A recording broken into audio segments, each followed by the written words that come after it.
हमारे शास्त्रों में भाई के साथ भाभी को भी राखी बांधने का एक रिवाज है, लेकिन ज़्यादातर नंदे भाभी से नाराज़ रहती हैं। आई डोंट नो क्यों। नंद और भाभी का तो बहनों जैसा रिश्ता होना चाहिए।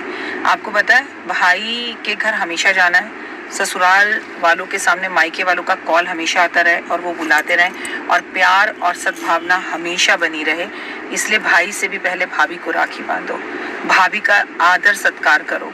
भाई लंबी उम्र जिए, इसलिए इस बार रक्षाबंधन पर भाभी को श्रृंगार का सामान भेंट दो।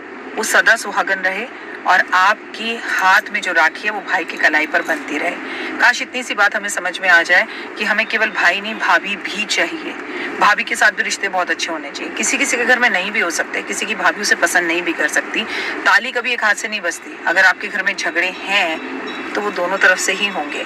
आप सुधारने की कोशिश कीजिए ना। इस बार अपने भाई से ज्यादा इंपॉर्टेंस अपनी भाभी को दीजिए। गले लगाइए, पैर छुइए और उन्हें स्पेशल बताइए, क्योंकि माता पिता के इस दुनिया के जाने के बाद मायका मतलब भाभी।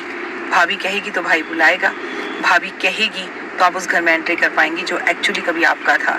इसलिए रिश्ते की अहमियत को समझिए और भाभी से इस बार अपने रिश्ते अच्छे जरूर कीजिए। कमेंट्स में जय माता। सावन के सोमवार का उद्यापन कैसे करें, ये सवाल आप लोगों के लगातार आ रहे हैं। देखिए, आपने व्रत रखा है या नहीं रखा है, इससे कोई मतलब नहीं है। व्रत रखा है तब तो करना ही करना है, और अगर व्रत नहीं रखा तो भी आप अगर संभव हो सके पंडित पंतानी के कपड़े महादेव के मंदिर में रखकर आए। खीर उस दिन जरूर बनाएं। उस दिन पूर्णिमा भी है, सावन की पूर्णिमा भी है, उस दिन रक्षाबंधन भी है। और सावन सोमवार से शुरू होकर सोमवार पे खत्म हो रहा है। सब 75 साल बाद हुआ है, बहुत सालों बाद हुआ है, और पता नहीं फिर कब ऐसा हमें मौका दोबारा मिलेगा। तो दान पुण्य कीजिए, खीर का भंडारा कीजिए, महादेव के ऊपर बेलपत्र, भांग, धतूरा, शहद, घी, चीनी, दूध, दही अभी तक अर्पण नहीं किया तो जरूर इस सोमवार पर अर्पण करें। सुबह भद्रा है, 1:30 बजे तक तो भाई को राखी वैसे ही नहीं बांध सकते, तो सुबह ही सारी पूजा कर लीजिएगा।